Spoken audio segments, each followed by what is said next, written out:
Welcome to another episode of Strictly Business Unscripted. I'm your host, Keandra Jones. This podcast educates, ignites inspiration, fosters encouragement, and paves the way for growth among small businesses and the overall Oak Cliff community. But first, I'd like to thank our sponsors, Dallas Zoo, Home Care Network, Breakfast, and Serve Pro. Thank you for your support. Now, let's get into today's episode, which is titled Back to the Basics. Born in Buffalo, New York, and raised in the restaurant business, Frank Nuchereno brings a rich background in both hospitality and entrepreneurship. He is a proud member of the St. Rita Catholic Church, and he's an attorney by trade. He spent the past 30 years leading ventures in real estate development and operations.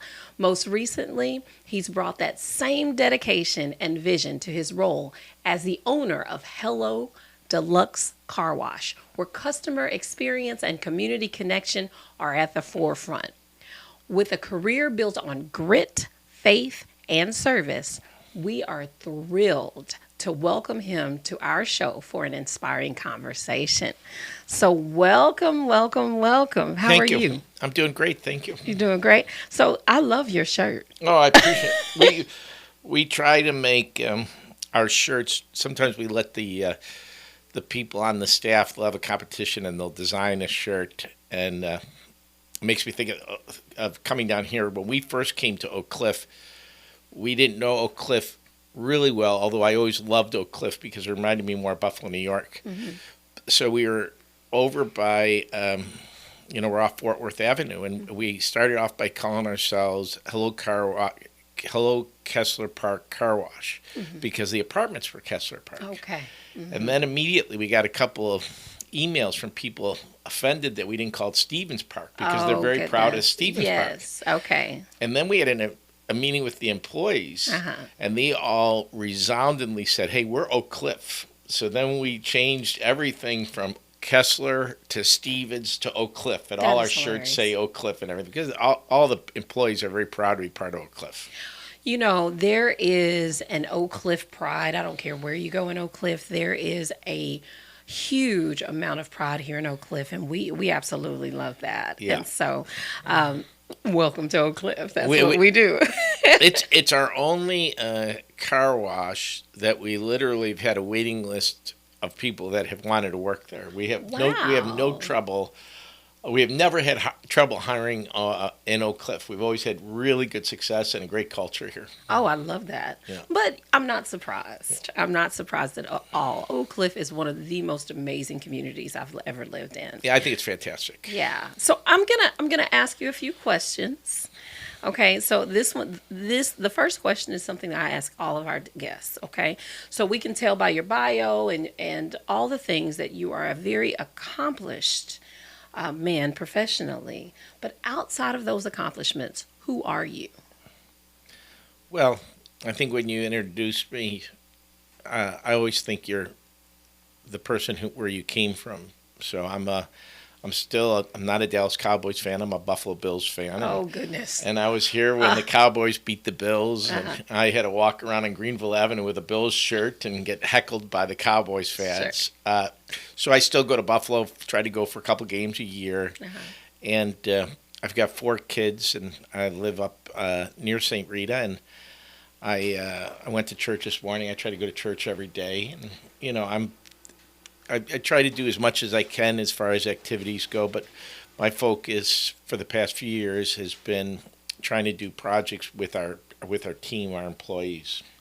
Okay. So that's where, and it's the car wash industry is very much like being in the restaurant business. It's a lot of detail and it's a lot of work, and you're working with a lot of young people, and these people have dreams of that are not to be restaurant people or car wash people their whole life. It's a platform for them to get ahead, and so we try to accommodate them with training and a platform. I understand that. Now, I'm going to jump back just a little bit. So you mentioned that you're a Bills fan. That's right. Okay, and so we'll forgive you for not supporting our Cowboys, even though they're not that impressive these days. Yeah. Outside of that, what do you do for fun or to decompress? What are some of your hobbies? So, the other day I went to Top Golf and I forgot how much I liked hitting the golf ball. So I'm playing golf for the State Fair, Texas. We're a sponsor for the Cotton Bowl. Oh, wow. So I'm playing in that golf tournament. Then I'm going to Colorado for a little golf tournament. But I don't play golf that often, but I read a lot. Uh-huh. So I just got done, or I'm almost finished reading a book about World War II because I thought I timed it with Memorial Day, when the Americans came in through Normandy and marched through the Netherlands. And, it's just such a unbelievable story about all these young people giving their lives up for freedom, So it's a poignant story to read during these type of holidays. Sure. So you are. It seems like there's no ceiling for you. You've done all kinds of things. You're an avid reader. You love to golf. You've been in the restaurant business. You're an attorney. I mean, you do all the things. And so how did you go from, first of all, let's talk about your restaurant career. And then how did you go from that career to having these amazing car washes? So my father, when he got back from World War II, his father set up a business for his three sons that were coming back. One in a liquor store, one auto parts, and one restaurant. And they were all within a half a block of each other. So when I was a kid, I grew up working at all three businesses, but particularly the restaurant. And my parents never wanted me to get into the restaurant business, and my parents wanted me to move out of Buffalo, just like my dad moved from Italy. So they said, Buffalo's not a growing town. You need to find a place to go. And so I went to law school in Cincinnati. And then I did some studying in Salzburg, Austria, and then I worked for a law firm in Dublin, Ireland for a few years before coming back. Wow. So I feel like I've been very fortunate. I've had a really full life and enjoyed it very much. Yeah. Okay, so I have so many questions based on that response. Number one, okay, so we hear in Texas that New Yorkers have a different personality than we have. What have you seen coming to this community in terms of personality or culture? What are some of the biggest differences between those that are in New York versus our Oak Cliff community? So when I first came down here, I was immediately drawn to the Oak Cliff area because the diversity and just the beauty of the hills and the trees and everything like that. And we were young and we were looking at starting a family and what schools would our kids go to. So then we ended up moving over towards East Dallas. My first home was in Bryan Place downtown. And I loved living there. And I went to St. Jude's Chapel on Main Street. And I was talking to somebody about that this morning because our priest from St. Rita just got relocated to St. Jude. And I told him the greatest part about St. Jude, for me, was the diversity of the people that went there. Way before Pope Francis, the priest that ran St. Jude was very welcoming to all kinds of people. Kind of outside the strict rules of the Catholic Church. And he would make comment about it. He goes, I don't know if the Pope agrees on this, but I want everybody coming to church, and I don't care who you are or what you believe. And so we always had a very great feeling at St. Jude. Oh, wow. And in Oak Cliff, so if I have a choice to go out to dinner, we normally try to come down to Oak Cliff because, again, it's not like it used to be, but when you're up in North Dallas, then the further north you go, the more sterile it feels like. So when you come to Oak Cliff, there's just a much better feeling of you're more like New York. You feel like you're in a real city with real people representing different people from different walks of life, and you're not in some little bubble where everybody kind of comes from the same place. Yeah. Oh, I love that. I am such, like you, I'm not from the area. I'm not from Oak Cliff, but when I came here, it just feels so welcoming. People, Fantastic. this is just community here in Oak Cliff, and you can't tell me otherwise. Right. So I appreciate your saying that. I really appreciate that you're saying that. So, okay, by being in the restaurant business, and I know I'm bouncing around a little bit because you've got such a diverse background. So being in the restaurant business, what kind of restaurant business was your family in? Talk to me about that a little bit. So we had an Italian restaurant, and for a while there, it was 3 stories. So the basement was for parties, the upstairs was for parties, and the middle was just for dining. But we also owned 650 season tickets to the Bills games. So. Oh, wow. At that time, the Buffalo Bills played at War Memorial Stadium in downtown Buffalo. And so we would have 20 buses leave on Sundays to the games. And when I was probably 6 or 7 years old, I would stand outside the bus with the sign that said Nuchereno, so because there'd be hundreds of buses in the parking lot, and everybody knew which bus was ours because I'd hold the sign up further to get there. So that was my job, loading the buses, unloading the buses, sending them back to the restaurant. And, at a very young age, I learned just to work, So I worked, and, my allowance was based upon how much money I could find underneath the seats cleaning the floors on the weekend, I love that. And then unless I found too much, then, I had to give it back, Yeah. But it was a great way to get started. And I love the restaurant business. And I feel like we try to run our car washes like you run a restaurant. Yeah. So what are the similarities? How did you say, okay, I don't want to do this restaurant business anymore. Now I want to go into a new business. How did you choose car wash? So for a while there, I practiced law. Then I was very fortunate, and when I was practicing law, I got hired by Harry Fath in Cincinnati, who was coming to Dallas to buy apartments from the RTC. And he was an attorney also, and when he started buying the apartments, he bought like 3,000 at an auction. And I was 27, 28 years old, and I said, listen, if you want, I'll move to Dallas, and I'll run your apartments. And it was great. So after about 2 years, he was very, very good to me. And I'd saved enough money. I bought my own apartment building in Vickery Meadow. And then I moved into and lived in Vickery Meadow. And got to know the neighborhood very well. And myself and another guy started the Vickery Meadow Improvement District, sort of like your chamber. A mini chamber just for that area. I love that. So after that, I got into the hotel business. We built Bradford Home Suites, extended stay hotels. We built 10 of those. And then sometime in around 2000, before 9/11, when the hotel business started slipping, I had read that book, Who Moved My Cheese? And I think I was always pretty good about watching my cheese.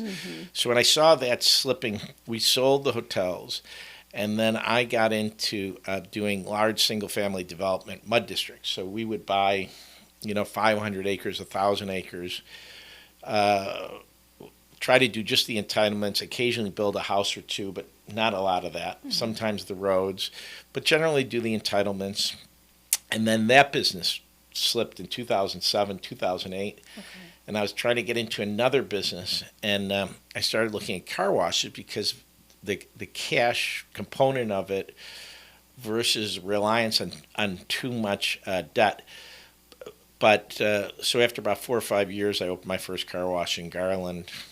I guess it took longer than that. 2016, 17, I opened my first car wash. I just kept doing homes for up until then. Okay. So restaurant business, attorney, real estate, car wash business. Okay. And I loved our hotel business may have been my favorite. I loved the hospitality industry. It was great. Okay. But they're all very similar. Are they similar? Yeah, they're very, very similar. Tell me how. How are those similar? So, we always say people aren't coming to the car wash to get their car washed, they're coming to have a positive feeling, because the reason why you wash your car is to feel good about yourself. Yeah. You know, the reason you go out to eat, it may be because you just like the particular restaurant, but it's usually it's an occasion and you want to have a good time and you want to feel good about it. So it's if you can provide a good, of course you got to provide a good hamburger, you got to provide a clean car, but then you have to provide a good experience. And if you have your staff that make an effort to talk to people and connect with people, then you've got something very special. That's right. And I can say that I think we have 5 operating washes now. We're building 2 more, both in Oak Cliff. Yay. And the culture of the car wash on Fort Worth Avenue, we have not been able to duplicate anywhere else, just because between the customers and the staff, there's a bond. Mm-hmm. And you know Relvi. I do. So when I always get a kick out of it. If I go with Relvi to the car wash, I feel like I'm walking with some queen, you know, because everybody wants to stop and talk to her. And I'll say, you know, Relvi, we only got about 45 minutes, and we're there for an hour and a half talking to everybody. And she's awesome. She's awesome. And she grew up in Oak Cliff. Yeah. So her family, she went to, is it Sunset, right? Yeah. Yeah, she went to Sunset. And a lot of our staff is from the same high school, and a lot of our customers are from there. Oh, really?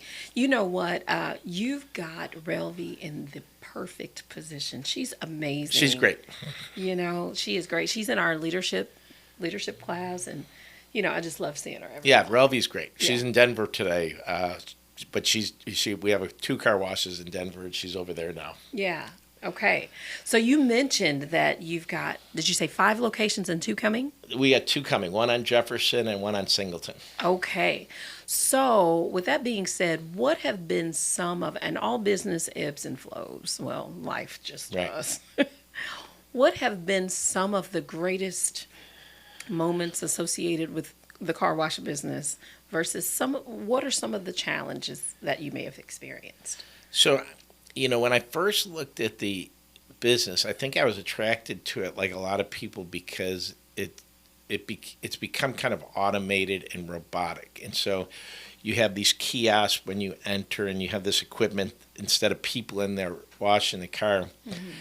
And the tough part for us has been that we realized that that was an over-reliance. So now, because of that model, there's a lot of private equity companies who've gotten into the business. And to separate ourselves from private equity, we're becoming less automated. So we tore out the kiosks, and we have people at greeting everybody that comes in. Mm-hmm. And we have, if a typical car wash may have 6 or 8 people in express wash, we'll have 14 to 15 there because we want to make a connection with each of our customers. Mm-hmm. So the management and day-to-day work with the car wash is a little more complicated than I expected. Okay, I can see. There's a lot more chemicals and moving parts, and then you're dealing with young kids.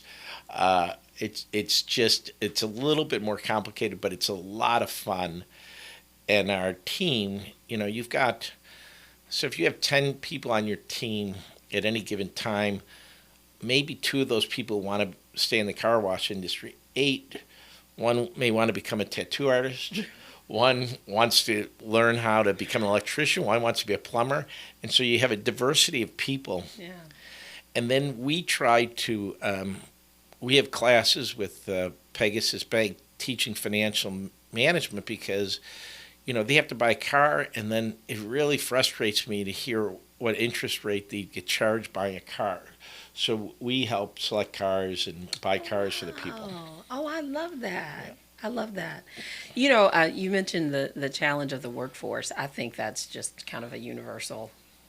It is. It's just a challenge. It really is. And so, so how do you overcome that? Do you just kind of keep staff members in the queue for that tattoo artist that finally gets his big break, or what do you do? You know, that is the biggest challenge. So I always tell people, tell me a little bit about your company and your company culture. And I say, you know, we really don't know what we're doing. You know, we didn't hire any car wash people from the very beginning. I wasn't in the car wash business, but I hired people that were good people and really fun people. And then you can tell that from the people they hire. So if there's a weakness in our company, we're a little soft. And there's a balance between, and we talk about this every day, setting expectations, setting proper goals, but not being overly harsh where you discourage people. So that balance of management is really tough. Yeah. Oh, gosh. I know that all too well. I struggle with that. It's hard. It really is. You really want to be able to be that boss that cares and is empathetic, right, but not to your own business's detriment. So I struggle. It's a struggle. When I was younger, it was, either Nuchereno sweep the floor or you're out of here, Yeah. If I said that to somebody, the broom would be out the door. Absolutely. Or they may hit you with it on the way out. Right. So forget about that. So there is something to be said about how the generations are changing. Yeah. Because I remember those days where we were threatened and the words were not kind. No, the words were not kind. And it's like, do it or you don't have a job. And if I walked out, then there would have been a consequence for me leaving. But that's not anyone's work culture anymore. But I'll tell you, the balance is, so on Sunday, we were doing very poorly at the car wash. And we have goals as far as conversion rates of people coming in and getting them to become members. And our goal is somewhere between 8 and 10% minimal. And we were running around 2 or 3. And the person that was there, I told her, I said, we've got training, we've got this. At some point, you have to pick it up, or you have to go to the parking lot, or you've got to do this. Just isn't for you. Yeah. And and I balanced. I was worried about being a little bit too tough. Well, after I did that, she started running at like 15 to 19% conversion, and then her sense of being and her confidence level grew exponentially. Wow. So the mistake that we make sometimes is that we do not set the bar high enough for people. And when you do and you give them the proper support and they make it, then they feel fantastic. Then you can see the change in them. Yeah. I think there's some trauma as an employer having had that other extreme where you're dealing with someone who cannot handle that. That's right. And then there's a consequence for that too. And usually that consequence for me has been time consuming. It's time consuming. But the worst part is if you have one of your mid-level managers and then they say, well, I told them if they don't do this, this, and this, they're going to face the consequences. And I said, okay, that's fine. But do you do those things? Because unless you're out there doing what you're asking them to do, you don't have it. You don't have the respect. Yeah. Oh, that's right. Oh, I agree with that. Maybe you should teach some classes. You should teach us employers how to do it, because there's a balance there. It's a fine line too.